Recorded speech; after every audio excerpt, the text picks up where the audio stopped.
Hi எல்லாருக்கும் வணக்கம். இந்த வீடியோவில் செடி முருங்கையை பற்றி பார்க்கலாம். அந்த செடி முருங்கையில் பூக்கள் எல்லாம் உதிராமல் எப்படி காய்கள் பிடிக்க வைக்கிறது அப்படின்றது இந்த வீடியோவில் டீட்டெயில்டாக பார்க்கலாம். அதுக்கு முன்னே என் சேனலை நீங்கள் சப்ஸ்கிரைப் பண்ணலைன்னா சப்ஸ்கிரைப் பண்ணி வச்சுக்கோங்க. மாடி தோட்டத்தில் நாம் முருங்கைக்கீரைக்காகவும் காய்க்காகவும் நம்ம முருங்கை செடியோ இல்லை மரமோ வளர்க்கணுன்னு ஆசைப்படுவோம். அப்படி நாம் கீரைக்காக மரம் வளர்க்கணும் அப்படின்னா நீங்கள் நாட்டு முருங்கையாக பார்த்து வைக்கலாம்.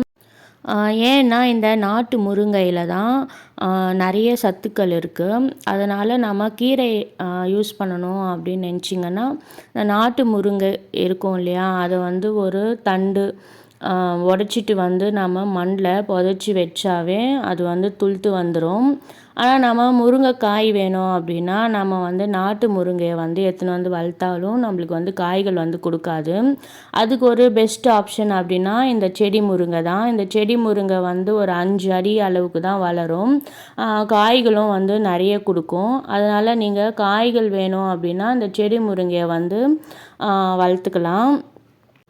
இப்போ பார்த்தீங்கன்னா இந்த செடி முருங்கையில் எவ்வளோ காய்கள் இருக்குது. நான் அதை எல்லாத்தையுமே இப்போ அறுவடை பண்ணியிருக்கேன். காய்களும் நல்லா திரட்சியாகவும் இருக்கும், நல்லா டேஸ்ட்டாகவும் இருக்கும். இந்த செடி முருங்கையை நாம் விதையிலேருந்து தான் வளர்க்க முடியும். அதனால் நீங்கள் நர்சரியில் விதை வாங்கி ஊனி வச்சாவே நம்மளுக்கு செடி முளைச்சிடும். இதுதான் நான் சொன்னது அந்த நாட்டு முருங்கை செடி. இது நான் கீரைக்காக மட்டும்தான் இதை வளர்த்துட்டு வரேன். அதனால் இதில் காய்கள் எதுவும் இருக்காது. இப்போ தான் கீரை பறிச்சுட்டு மறுபடியும் உரம் வச்சேன். இப்போ அது நல்லா துளுத்து வருது. இந்த முருங்கை செடியில் பூக்கள் உதிர்வு, கம்பளி பூச்சி தொல்லை அப்படின்னு சொல்லிட்டு எல்லாத்துக்குமே ஒரு தீர்வு அப்படின்னா ஒரே ஒரு பொருள் தான் நாம் இதுக்கு கொடுக்க போகிறோம்.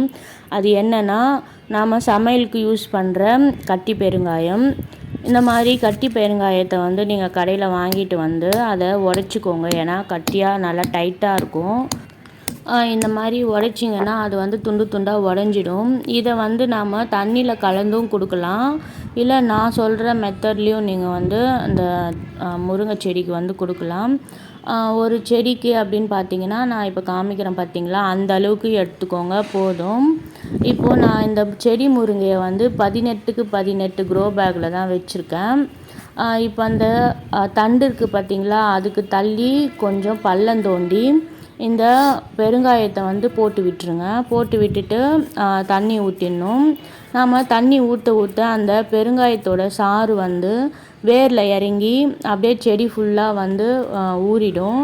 அந்த மாதிரி ஊறதுனால அந்த பெருங்காயத்தோட ஸ்மெல்லுக்கு அந்த கம்பளி பூச்சி வராது. அதுவும் இல்லாமல் பூக்கள் உதிராமல் நம்மளுக்கு காய்கள் பிடிக்கும். நான் இந்த மாதிரி ஒரு 3 மாதத்துக்கு இந்த பெருங்காயத்தை மண்ணில் புதைச்சி விட்டுருவேன். அதோடு இல்லாமல் ஒரு 10 நாளைக்கு ஒரு முறை தொழு உரமோ இல்லை மண்புழு உரமோ இல்லை கிச்சன் கம்போஸ்ட்டோ எதுவாக இருந்தாலும் ஒரு 2 கைப்பிடி மண் கலரிட்டு போட்டு விட்டுருவேன். அவ்வளோதான் இந்த செடி முருங்கைக்கு பராமரிப்புன்னு பார்த்தீங்கன்னா. இந்த ஒரு துண்டு கட்டி பெருங்காயம் நீங்கள் மண்ணில் புதைச்சி வச்சிங்கன்னா ஒரு 3 மாதத்துக்கு நம்மளுக்கு காய்கள் தொடர்ந்து கொடுத்துட்டே இருக்கும். அதுக்கப்புறம் மறுபடியும் 3 மாதத்துக்கு அப்புறம் இதே அளவு கட்டி பெருங்காயத்தை மண்ணில் புதைச்சி வச்சிட்டா போதும். இது வரைக்கும் என் செடியில் கம்பளி பூச்சி வந்ததே இல்லை. காய்களும் நல்லா டேஸ்ட்டாக நல்லா நீட்டாக நல்லா வருது. நான் முருங்கையை அறுவடை பண்ணிவிட்டு இந்த மாதிரி கட்டி பெருங்காயத்தை புதைச்சி வச்சேன். புதைச்சி வச்சு ஒரு 3 வாரம் கழித்து மறுபடியும் பூக்கள் எடுத்து பிஞ்சு பிடிச்சிருக்கு.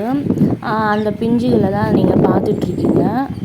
நம்ம மாடி தோட்டத்தில் இந்த செடி முருங்கையை வளர்க்குறது ரொம்பவே ஈஸியாகவே இருக்குது. ஆனால் ஒரு 18 சைஸ் க்ரோ பேக் வேணும், இல்லை 15 வேணும்.